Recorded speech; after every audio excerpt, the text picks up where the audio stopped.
Hey everyone, I'm Matt, and welcome to the Good Trouble Show. Today we have a very special guest, but first, do us a solid and hit that thumbs up and subscribe button on YouTube, or a follow and an RT on Twitter. We are also podcasting on all major platforms. Just search for The Good Trouble Show with Matt Ford and you'll find us. Finally, your financial support enables us to bring you this show with exceptional guests. You can become a Patreon supporter for the price of a monthly Starbucks coffee. So go to www.patreon.com/The Good Trouble Show. And if you feel like it, buy us a virtual coffee. We also, we very much appreciate it. We also have our super chats open. Anyway, with that out of the way, let's get right to it. Last Wednesday, Senator Kirstin Gillibrand held a hearing about UAP at the subcommittee hearing on emerging threats and capabilities. Joining us for analysis of that hearing is the founder of Disclosure Team, Vinnie Adams. Vinnie, how are you? I'm good, Matt. Good to see you. Excellent. And unfortunately, Katie was not able to join us today, so it's just the boys here today. So anyway, how are you? I understand you were, where were you? You just came back from a pretty major trip. Yes, so I was in Colombia for a couple of weeks. We were out continuing our investigations from last year and filming for the second season of our documentary show, Phenomenology, which it was a really successful trip. I can't go into too much detail because I'm kind of under somewhat of an NDA until the season premieres. It comes out in June, so. I guess the NDAA didn't release you from the NDA for your thing, huh? Absolutely not. No. Yeah. Well, I look forward to it. Sorry, really, my tie is not very well done today. I had a few technical issues trying to get up and running today. Well, awesome. Well, firstly, thank you for joining us. It's great to see your face. As many people may not know, you were actually my very first interviewee. So I really appreciate it. You've been a really great friend to me and a great friend to the show. And anyway, as I mentioned, Katie wasn't able to join us today. So tell us a bit about your joint venture with Katie and Disclosure Team.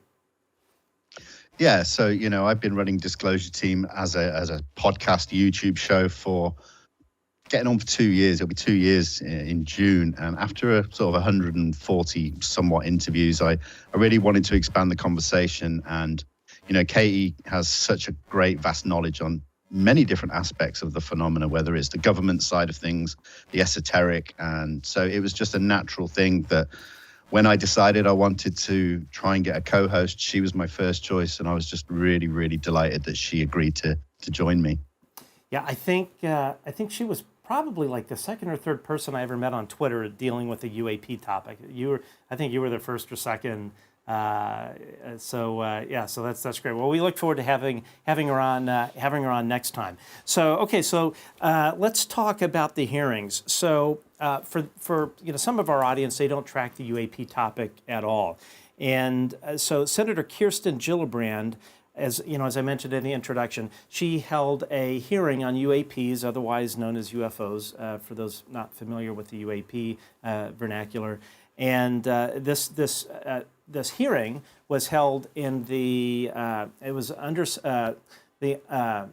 Subcommittee for Emerging Threats and what did I say? Technology, or no, there was something else. There was a second Capabilities. Word. Capabilities. That's right. I completely forget about it. So anyway, this was the first public appearance of the director of AARO, Dr. Sean Kirkpatrick. Now, backing up a bit, if you don't mind, just kind of give a quick rundown on what is AARO and where did it come from for our first-time viewers on this topic. Sure, yeah. AARO is the All-Domain Anomaly Resolution Office. It's the DoD's UFO research and analysis group, office, whatever you want to call it. This has come from previous iterations, which came out of, post Lou Elizondo and ATIP, went into the UAP task force, which became AIMSOG. You know what? I'm not even going to attempt that. It's been too long. But there has been a few iterations, and here we are. I think it's been around for about 9 months, AARO now. And we've not heard that much about it, about how it's been operating, about its budget and everything. So this really was the first chance for people to see the director, Dr. Sean Kirkpatrick, and maybe learn a little bit more about what the office is doing and how it's progressing with its workload. Yeah, I think one of the things that was really interesting about it, everyone, including myself, I had heard about this hearing probably about a week before it was announced, but didn't want to say anything until it was confirmed. But everyone on UFO Twitter, everyone was like, "What's going to happen? Is this going to be a nothing burger? Is it going to be something significant?" Everyone, it was really anyone's guess. I certainly had no visibility into it, but it was interesting in that it was the first time to see Dr. Kirkpatrick in front of everyone. And I know a lot of people, including myself, have been a bit critical about his efforts. And anyway, we'll get into that in a little bit. But anyway, so we picked some clips from the hearing that we thought we would play for our audience, and we would both kind of give our feedback on. So anyway, so here's Senator Kirstin. I keep saying Kirsten. It's actually Kirstin Gillibrand. Hitting on a few points. So let's watch this first clip. Congress established AARO. We made it clear that we expect vigorous action. We added very substantial initial funding for the office, but despite our best efforts, the President's budget for fiscal years 23 and 24 requested only enough funding to defray the operating expenses of AARO. It included almost no funds to sustain the critical research and development necessary to support a serious investigation. It took a letter to Secretary Austin from Senator Rubio and me and 14 other senators to get the office temporary relief for the current fiscal year. Yeah, so it's interesting that well, I mean, and I think we'll get into a little bit, but here in a bit. But it's interesting how we found out that this thing was not funded to the level that they requested. Any thoughts on that, or where that kind of holdup was? I mean, it's pretty clear now after seeing the hearing that there's some stonewalling going on in multiple areas with regards to AARO. But what really struck me was that the rumor mill for the last 9 months since AARO had been working is that they were very limited on staff. People weren't turning up to the office and doing work and things like that. And then we learned that they actually do have groups of people working with them. So I'm still a little bit confused as to what's going on. But it does seem I've got copious amounts of notes here on lots of different points that I found interesting in the hearing. They have a lot to work with, but they need people to do it. So I think, as the senator said, they need the funding required to be able to do this job, to be able to, get through the data and maybe eventually give us something good. Right. And one of the things that I was surprised about, I wasn't aware of this, and I believe I have a clip about this later, was that we discovered that AARO is still under the control of OUSD-INS, which is Office of Undersecretary of Defense for Intelligence and Security, which of course is the office that Lou Elizondo ran. And he actually, I believe he posted something somewhat recently on Twitter where he said, let's not forget that this was the office that was behind all the obfuscation on this particular topic. So I think that was the thing that really kind of floored me, was that, and I'm guessing this lack of funding was due to my guess, personal opinion, obfuscation from USD-INS, because there wasn't Senator Gillibrand, I think wasn't it like a couple of weeks ago that there was a hearing where she had Secretary of Defense Lloyd Austin, and I believe she asked him about that funding, right, or something of that nature? Yeah, there's been a couple of things where she's mentioned it to, I think, people from Stratcom. I think Avril Haines was in one of the hearings as well. Mm-hmm. And it was very funny because you could clearly see how uncomfortable these people were when they were asked about the funding, and they were like, "Oh, we'll look into it." And obviously the senator then goes, "Please do, you must, I'm imploring you to." It just seems that everything's being really slow. And, I thought by now it would be out from under OUSD-INS. I thought it would probably be somewhere like directly to DNI or Right. something like that. That would work a lot better, in my opinion. Right. But who knows? It just seems, like I said earlier, it seems like they're being stonewalled and slowed down from different angles with regards to getting the office up and running fully to its potential. Sure. Okay. Let's watch this next clip from the hearing. Finally, one of the tasks Congress set for AARO is serving as an open door for witnesses of UAP events or participants in government activities related to UAPs to come forward securely and disclose what they know without fear of retribution for any possible violations of previously signed non-disclosure agreements. So what exactly, and again, speaking to the audience that has no idea about exactly what went into the FY National Defense Authorization Act, what is called the NDAA. And for those folks that are not familiar with it, that is the piece of legislation, if you want to call it that actually funds our military. And it's a piece of legislation that everyone has input on. You know, this program needs this much. This program needs to be formed. Now, in the FY23 NDAA, it was either 32 or 33 pages of legislation on UAP, and one of the first provisions was the whistleblower reprisal and protection clause. What, as far as you know, was the source of that, and why is that important?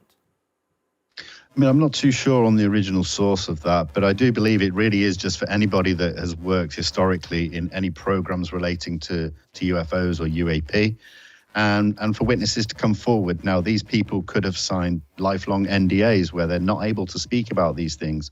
So this part of the legislation enables them to come forward without any reprisal, without anything happening to them, any suffering that may occur in the future. So, it seems to be working. We hear that there have been almost 24 come forward so far. Now, we're also hearing that they're making them pay their own way to get to DC to report what they know. Whether that's true or not, I'm not sure. I've seen it reported. I haven't seen the evidence. It could be true. It might not be. But it's working. It's happening. So, yeah, I mean, again, this comes back to the operating functions of AARO as a whole. Dr. Kirkpatrick and whatever team he's got have got a lot of different things to work on. They've got the 650 cases that he said that they're working on. They've got the historical UFO information from the government to work on. Then they've got the whistleblowers that they've got to investigate these claims made by these new witnesses that are coming forward. It's an awful lot of work to be doing when you're getting stonewalled from left, right, and center. Right, and what many people may not understand is folks that were involved. Let's say you were an Air Force officer that was working on a Minuteman ICBM squadron, and you had UAPs come in and disable your flight of 10 Minuteman missiles, nuclear-tipped Minuteman missiles. After that event, and this is well documented, and these were some of the people that actually came forward and testified to AARO.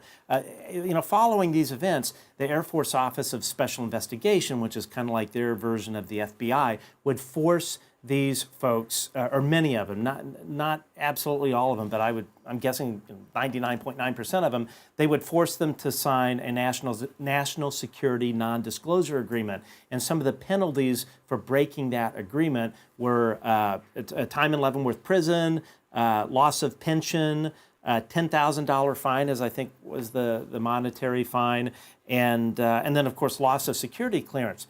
So a lot of these folks, when they exit the military, especially people that have performed functions within the military where they had a top secret clearance or above top secret clearance, that is literally gold to these people. This is what provides their future employment outside of the military, because these clearances take a huge amount of money to adjudicate, or whatever the proper term would be. So if they are threatening the aside from like prison time or anything like that, if they're just flat out threatening your security clearance, you may not have a job. A contractor that is running some kind of top secret program that is hiring people that need that level of clearance, they may not be able to get a job. So it's a significant thing. So I think that, my hat is off to Senator Gillibrand and others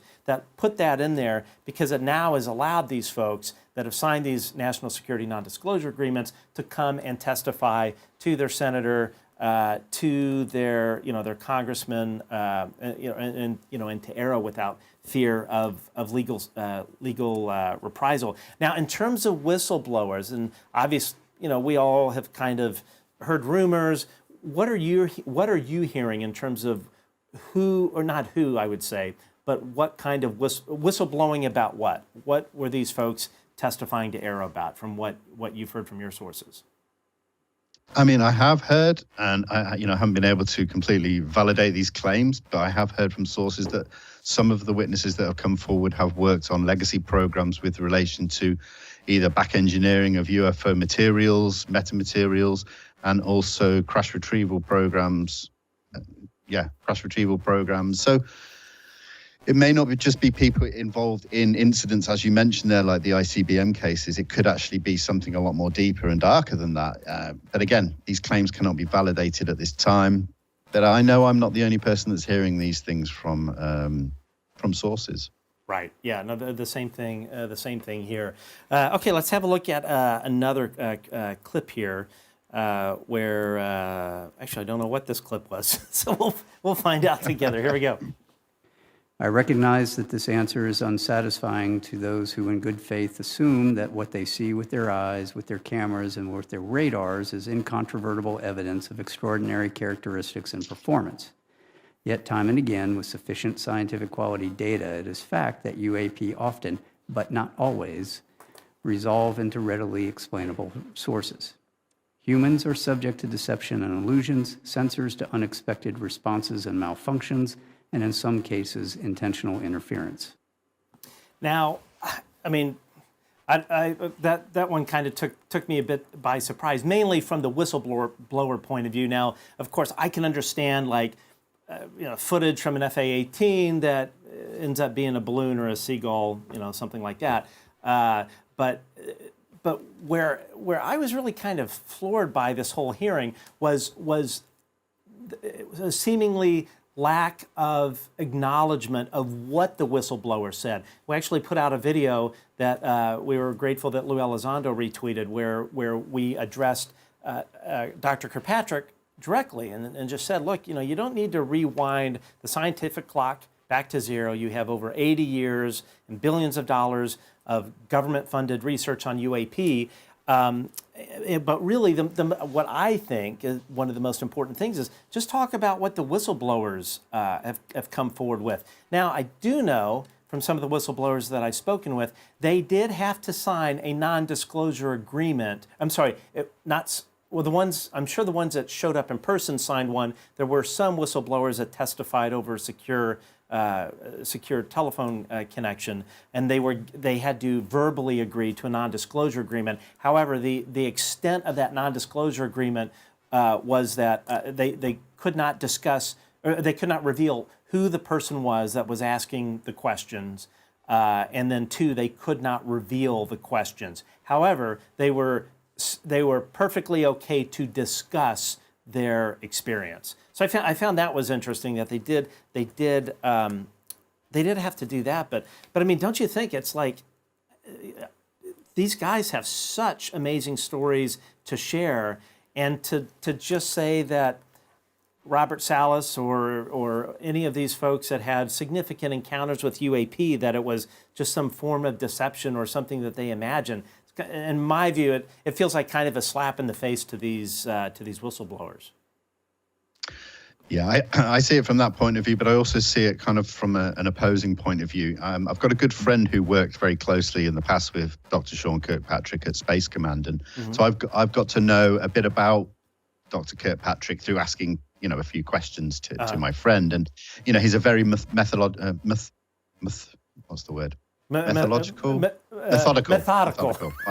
That's it. I got there in the end. He's very methodical, so he likes to see something right through to the end before putting it out there, let's say. So I think he's probably heard from these whistleblowers and he's taken all the information on board. But I think He's the kind of guy who's likely to then go off and explore and research and analyze and do all sorts of things with this information before talking about it. Right. I think that's the impression that I get of him.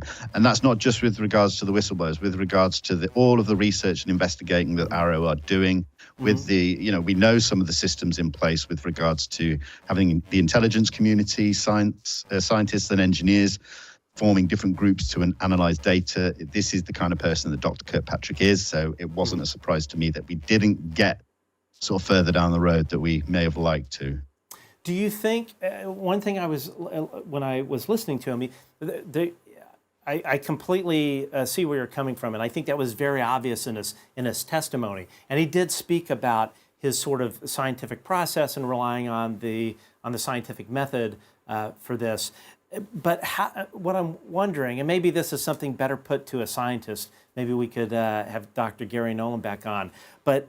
Like, as a scientist, how do you deal with whistleblower testimony? In other words, if you have, obviously, so things like sensor data, things off of,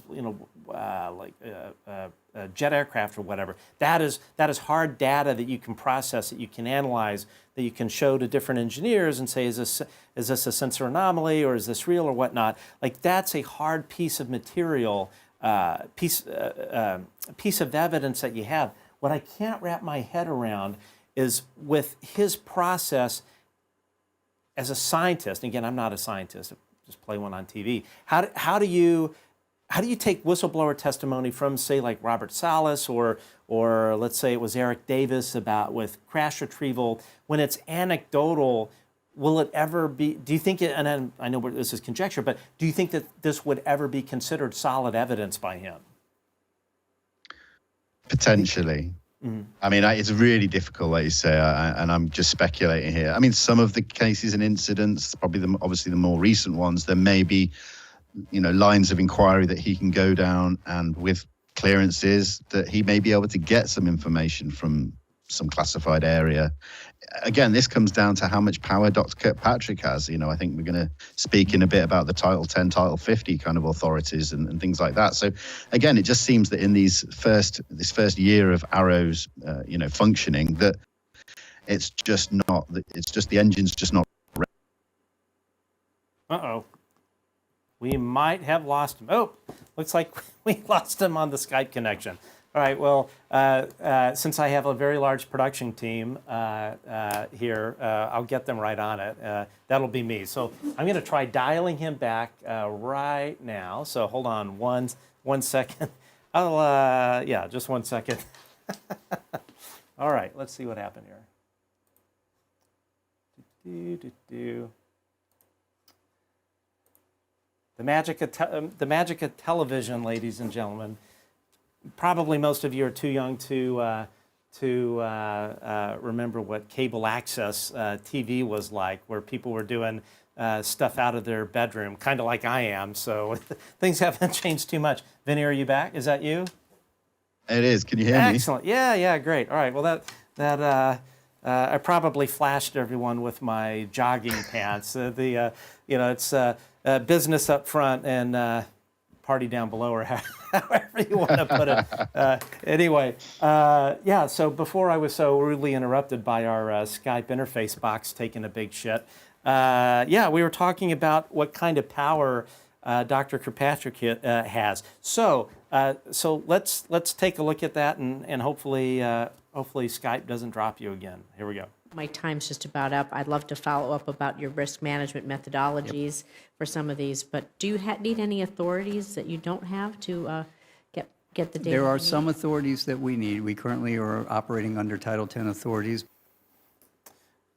Okay, so Title 10 authority. So I was on the phone with Chris Sharp, the excellent journalist from your side of the pond earlier, and he was explaining to me that Title 10 really isn't enough for Dr. Kirkpatrick to go banging on any doors. What can you tell us about Title 10, or whatever title he needs? Yeah, sure. I'll hold my hands up. I'm very limited on my knowledge of Title 10 and Title 50 also. But from my basic understanding, Title 10 authorities relate more to your military branches, so your Navy, Air Force, Army, and not much more than that. And now operating under Title 50, which are kind of the authorities that Sean Kirkpatrick would need, would go right out in a big spread of all the intelligence agencies and things like that, where he can really get a lot more data and information and work a lot better and more efficiently. So essentially, how I understand it, let's just say that the whistleblowers have gone to AARO and said, this is where this unacknowledged special access program exists regarding crash retrieval. This is the name of the special access program. This is who is hiding it from Congress and doing other things that are, well, not really democratic. And so under Title 10, how I understand it, he does not have the power to go knocking on those doors, right? Yeah, that's it. Again, like I said, I'm not going to pretend like I know much about it, but we know that Lou Elizondo worked under Title 50. And they have worked on under these authorities in the past. So just to be given basic authority. Again, I'm going to probably regret saying that. Like I probably got it wrong. But it's my belief that Lou Elizondo was working under Title 50 authorities. But yeah, I think again this is just another example. Like I've said a couple of times already, that this man has got a job to do, and he's doing his best to what I can see with the limited functions that he's been given to kind of start with. Got it. Yeah, I didn't know about the Title 50 thing until Chris Sharp brought it up. But that does make sense. If he is not given the appropriate access, then how can he do his job? Which makes me suspicious of USDINS, that they're trying to tie one hand behind his back and derail this whole shooting match, which wouldn't surprise me. So back to Dr. Sean Kirkpatrick. He had this to say about the extraterrestrial or non-human hypothesis, whatever you want to call it.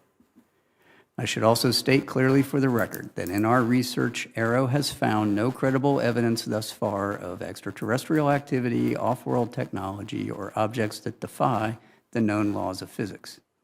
In the event sufficient scientific data were ever obtained that a UAP encountered can only be explained by extraterrestrial origin, we are committed to working with our interagency partners at NASA to appropriately inform U.S. government's leadership of its findings. Yeah, I tell you what, one thing, he is certainly rocking that tie chain. I don't think I've seen that for quite a while. I might have to add one here just below my microphone. Anyway, that's interesting. So essentially what he's saying is that if we do come across evidence of a non-human intelligence, that we're going to go to NASA, talk to NASA about it, and then NASA will go talk to the executive branch. Any thoughts on that? I was a bit surprised by that statement, in addition to surprised by seeing a 1980s tie chain.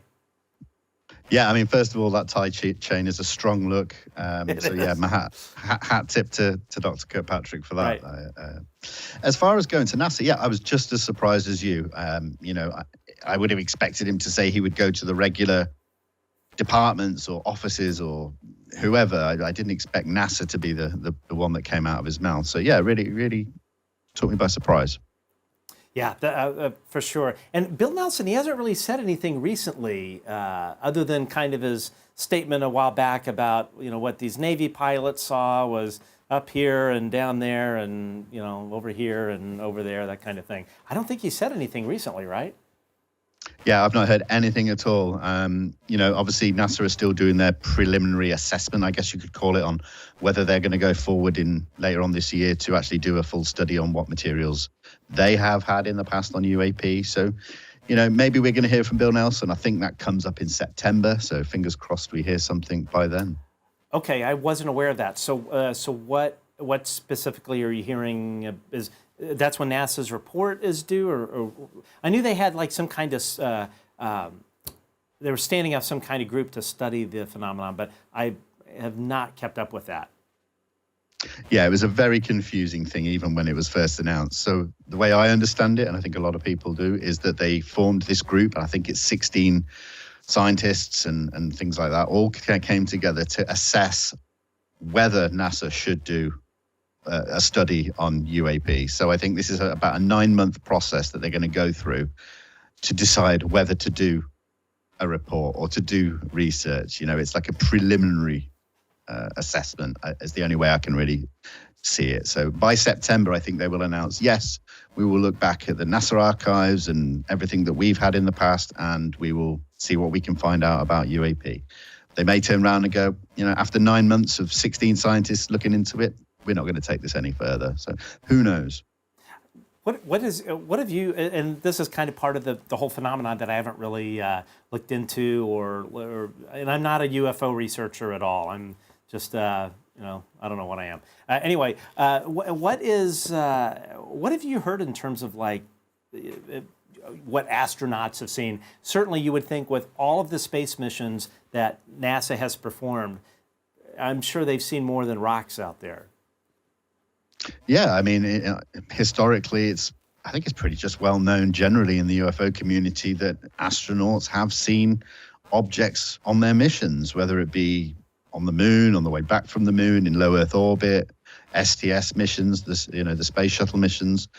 It's been at the forefront of the conversation for a few decades now. Again, it's not something that's just clearly proven like that, but right. There's so many videos which could be real, could not be real, could show an anomalous craft, right. Could be something prosaic. It's a really interesting conversation. And when you have people like Dr. Edgar Mitchell, a very strong proponent and believer of the UFO subject, then you got to kind of think it holds a little bit of weight. Right. Yeah, no, for sure. I love Bill Nelson. The guy just seems to be like very like matter of fact, and he's kind of got the swagger to him that it's like, wow, you're one cool dude. Okay, so let's I diverged a little bit from the hearing. Okay, this was one graphic we want to talk about that Dr. Kirkpatrick showed during the hearing. Let's take a look at this. So one of the things that AARO does is high integrity analysis, as I've said. This chart represents the trend analysis of all the cases in AARO's holdings, right, to date. Okay, so I'm going to leave this graphic up for a second while we're talking about it. Now, I did not catch this until when we were doing the live stream of the hearing, until I saw some folks on Twitter point this out. Now, we all kind of thought that UAP, AARO, and all that kind of stuff happened, around 2007 or whatever. But if you look at this report, it shows 1996 UAP reporting trends. What is it? What all, besides that, is there anything else that is also interesting about this graphic?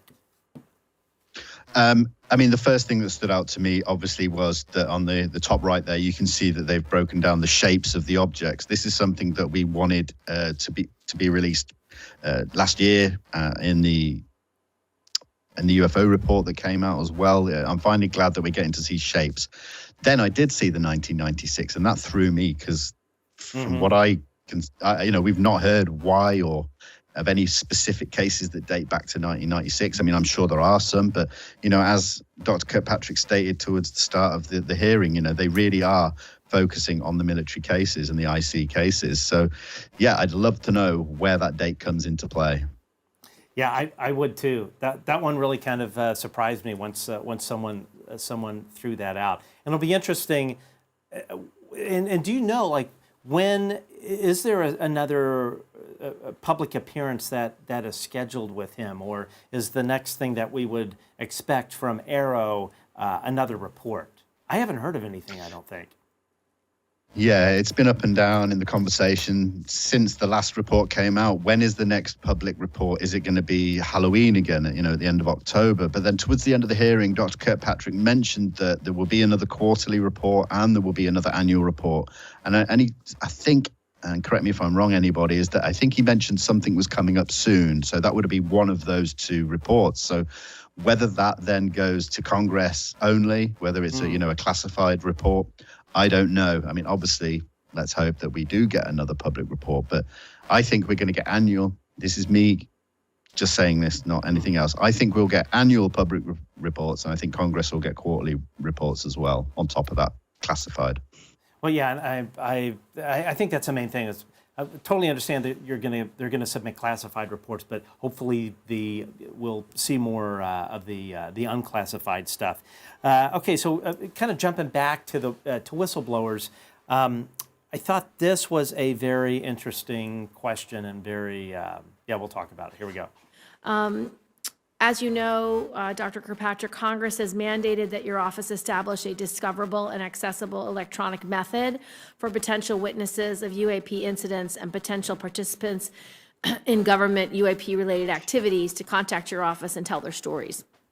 Congress also set up a process whereby people subject to non-disclosure agreements, preventing them from disclosing what they may have witnessed or participated in, could tell you what they know without risk of retribution or violation of their NDAs.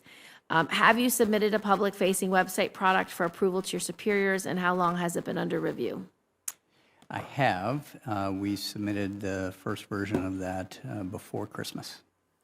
Okay, but before Christmas. Now, this guy, he's like an SES2, which is, I think, what is it, Senior Executive Service. So this guy, he's like a 2-star general.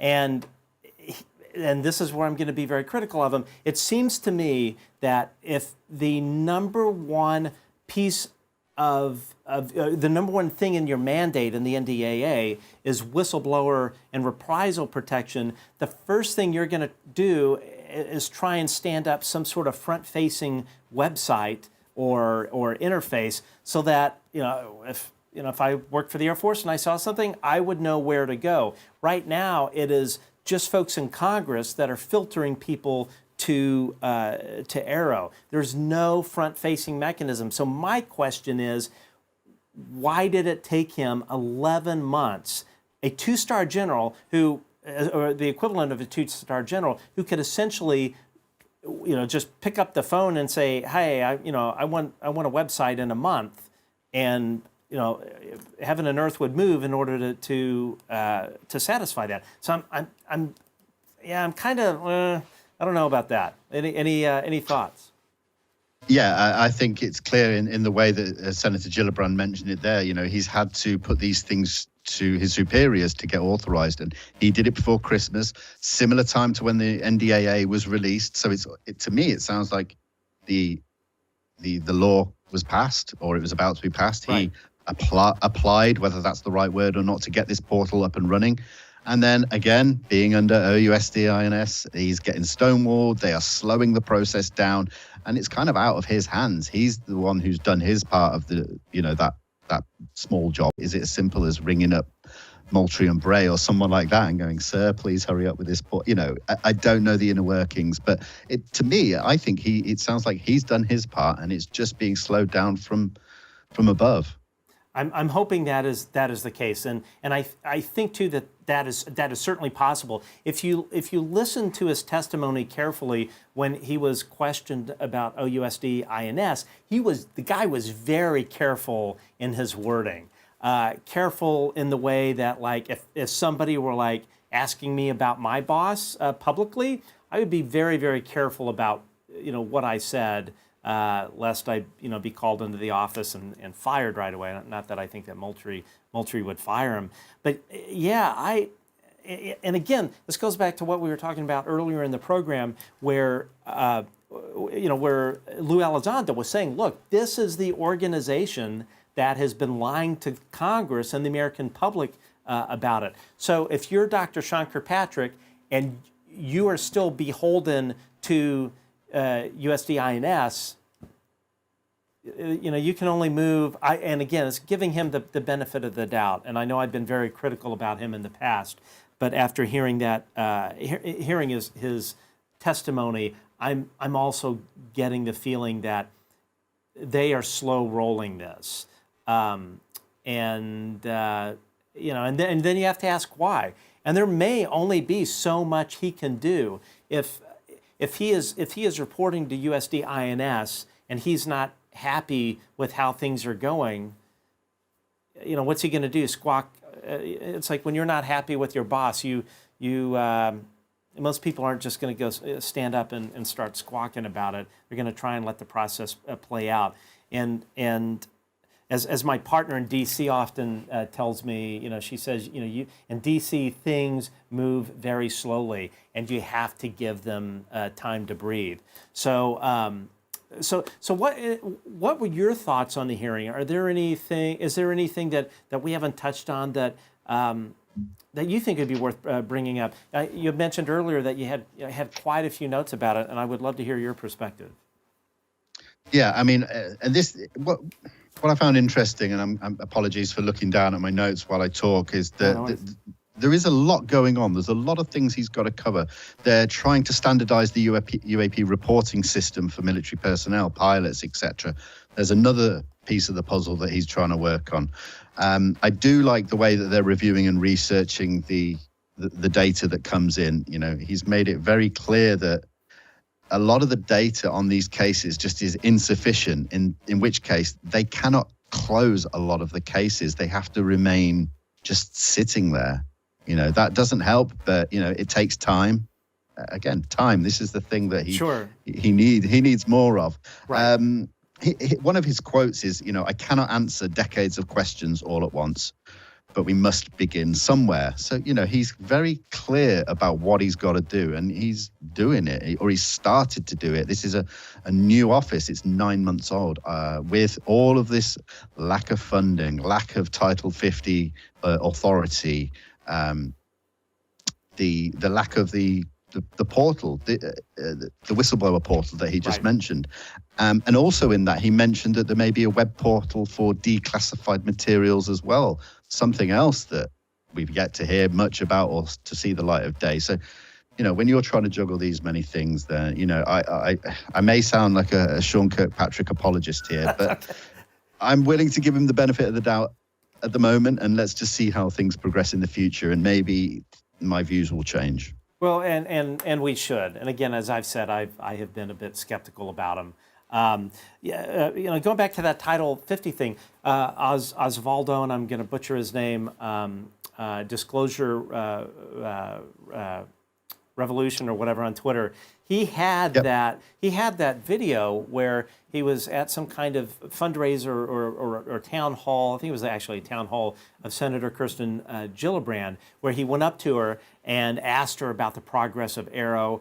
And one thing that she did mention was that Dr. Kirkpatrick was not having any luck in accessing historical UAP data. And I don't remember if he said programs or whatnot. And Senator Gillibrand said, we'll just try and get what you can right now. But I wonder if that has anything to do with that whole Title 50 thing. If so, because we know all of that stuff probably sits in special access programs. So if he's only under Title 10, maybe that's what he was talking about.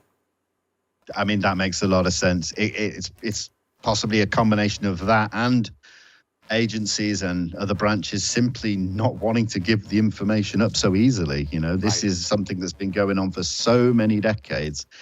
I can't imagine they're just suddenly going, oh, okay, here you go, and just, as if it's nothing. It's never going to be easy. So yeah, again, it's speculation. But it was great that Ozzy got a chance to speak to Senator Gillibrand. It gave us at the time a little insight into the kind of way things are working, and it's really helpful. And it's great that we have so many people in the community that are willing to kind of go that extra step and do something to try and help the cause. Let's say. I totally agree. I just lost one other thought. Maybe it'll come back to me. And I know what it was. One of the things that he mentioned, and he kind of made it. When I first heard it, I thought he was being snarky. But when I listened to it later today, re-listened to the thing, I was like, he's actually making a really good point. And essentially, what he was saying to the senators is, thank you for the whistleblowers that you've brought in, but please be selective in how many you send us, because we just don't have the staff to process it all. Researchers, I think, is how he put it. And again, I'm not being an apologist for Dr. Kirkpatrick, but I think maybe in hindsight, I was a little bit too hard on him. And we got to, if he's not being given the resources, and he's not able to provide the deliverables, then you can say, okay, it's not having the resources, be it money, access, or whatnot. And later down the line, if he's given all the accesses and he still doesn't deliver, then that's a separate conversation. So before we get to some listener questions here, anything else that you think is interesting about that hearing that would be worth talking about? There were a couple of small kind of one-liners that he popped in there that I did, I may be reading between the lines a little bit, but he did say a small percentage display characteristics that can be described as anomalous. That's always a nice thing to hear. There was another line that said that some of these cases showed advanced technical signatures, things like that. I'd love for him. And these are the things I thought Senator Gillibrand has always been great when she covers the UAP subject. I did feel like there were so many opportunities in that hearing just to give some follow-up questions, basically, to some of the points that Dr. Kirkpatrick made, because I know a lot of people in the community will be like, you should just push a little bit more. And maybe push is the wrong word. Just follow up with a simple question, just to kind of go a little bit deeper. She didn't do that, but hey, that's just the way it goes. Yeah, you're about like the 10th person I've heard say that exact same comment. And it's understandable. And maybe a little bit frustrating for those of us that are looking for these answers. One thing that someone also brought up to me, which I think could very much be the case, is she may be playing sort of a larger game in terms of maybe she needed to get on the record, which I think was certainly the case, that he's still operating under Moultrie's purview, which is probably not a good thing in my opinion, and that he's not, that they never got the funding that they were supposed to get. So therefore, he cannot accomplish the congressional intent that was laid forth simply because he doesn't have the financial thing. Thirdly, she definitely pointed out that he doesn't have the Title 50 access. So there's that. So I think those are all very, very good points. And the purpose of this hearing, or her putting it together, and it certainly was a smaller scale hearing than the House Intelligence Subcommittee hearing about it, coming up on a year ago. Maybe she just needed to accomplish those very specific points. Once they were on the record, then she would be able to force the topic. That makes sense. Yeah, and again, I have no data about this other than knowing that Moultrie was on the advisory board for Battelle, and I think everyone knows that Battelle was involved in some kind of back engineering program. So it's just everything. I think many roads lead to him. It's pure speculation, but that's it. Anyway, any other thoughts before we hop to some questions? I did like it that he was talking about external science organizations and academia at one point, and he did mention the ones with the relevant clearance. So maybe there are groups that he wants to work with or help do the research and analysis for him that have yet to be given the relevant clearances that they would need in able to work with AARO. Again, this is just the kind of what I drew from the way he was saying it. So again, it shows that he's thinking outside of the DOD as well. He's looking to those sort of groups on the peripherals that may be able to help as well. Right. Yep. Absolutely. Okay. Let's get to some questions. I don't have anybody moderating today, so we're kind of going old school. So I'm going to try and scroll up. Only have a few here. Okay. This question comes from, actually backing up a bit. Anyone has any questions, please type them in all caps because I'm pretty blind, as you can tell from my glasses. Anyway, let's see here. A question from Xavier, however you say it. What is Vinnie most looking forward to this year in regards to the phenomenon? Wow, that's a big question. That's a big question, yeah. Well, there's always so much going on, isn't there? There's so much civilian research and going on. I'm always following, the people in the community that are really doing the work on that side of things. Obviously, we'll continue to follow this aspect of AARO and the government's, workings, let's say, towards whatever happens, whether anything happens or not. So I guess the thing I'm most excited about is just watching the community kind of progressing with this. And I'm trying to skirt around that a little bit. I have an announcement I'm making in a couple of weeks, which awesome. I wish I could make. What's the now, announcement? You can bring it out here. That's okay.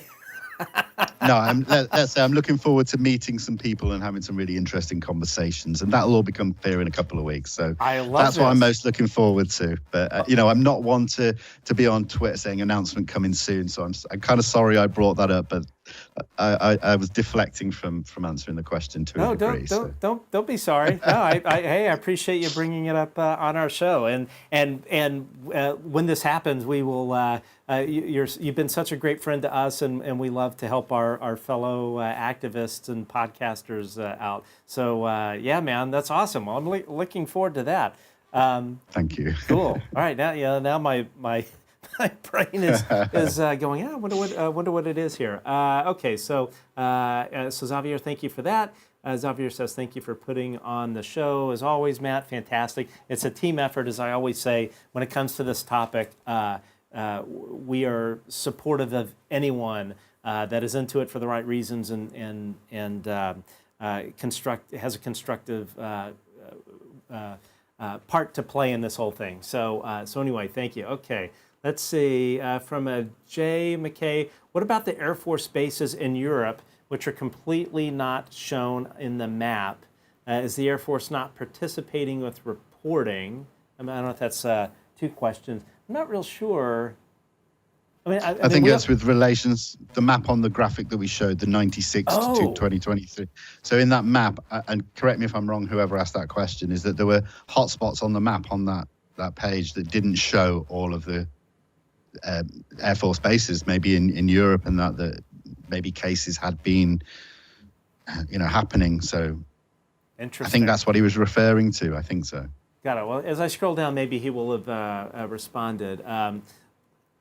Xavier, again, with another great question. Does Vinnie have any teasers of what to expect this time around in season 2 of the phenomenon? Boy, people are like really hammering you to spill the beans on something.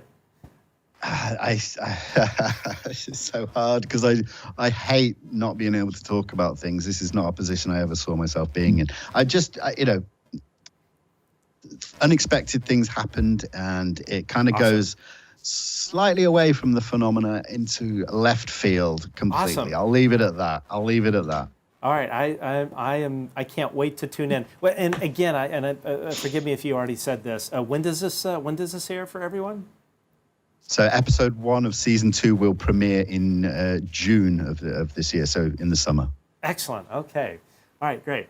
Let's see. My question comes. Part of mine attached. Sorry, going through here, trying to get through to stuff. Kind of some chat here. We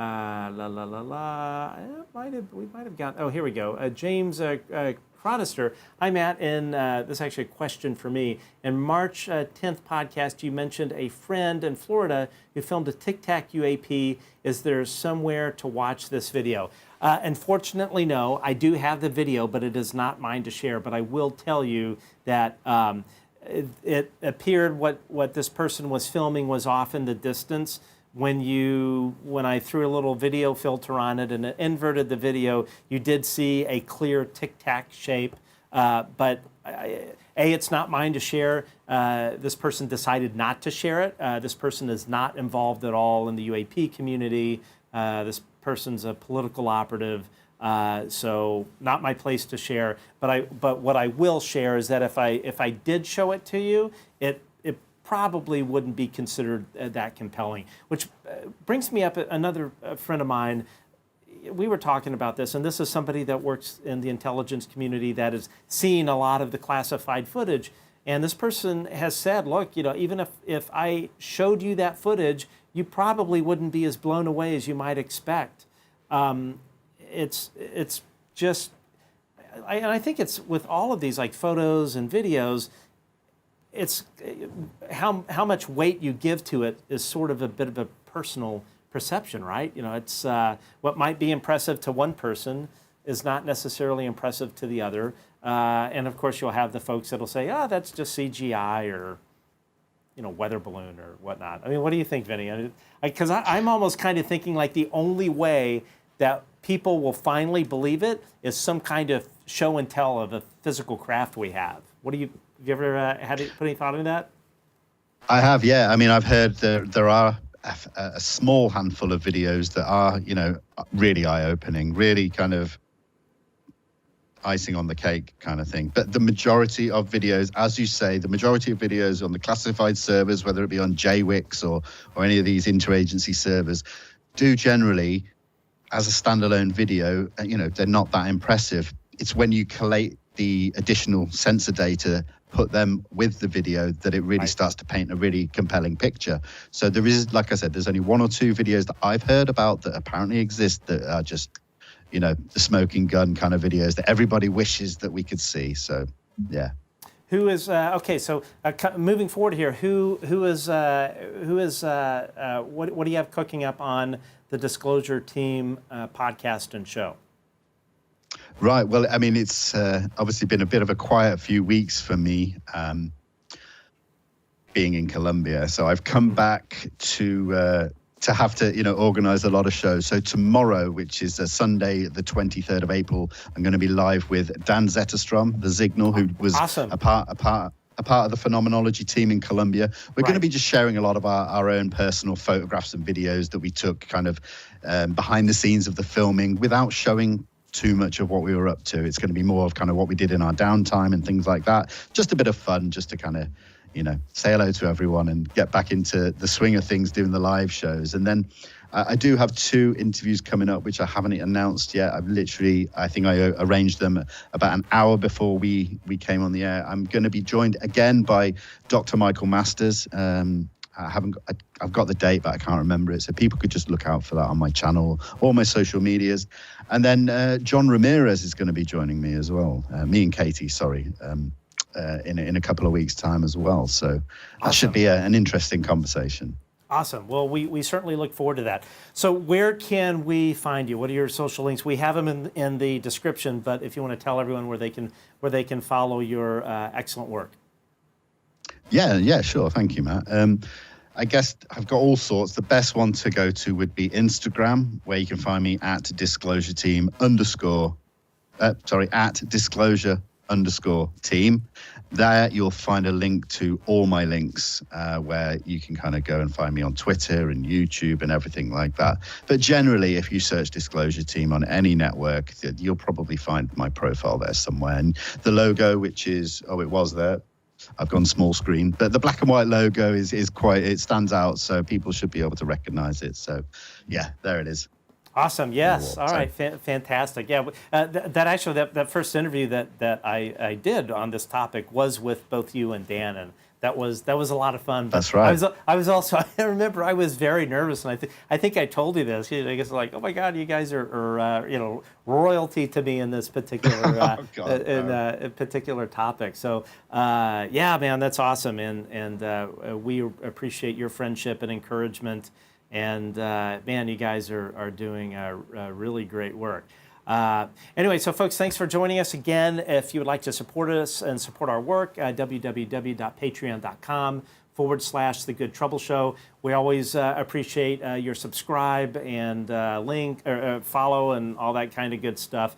And we always encourage all of you to support our friends as well. Again, Vinnie and Katie at Disclosure Team are doing really great work on this topic, and I'm sure would appreciate your support as well. So, Vinnie, thanks again, man. We can't wait to see what you got coming forward. It sounds like you've got some really big things cooking, and I can't wait to hear what this announcement is. That's awesome.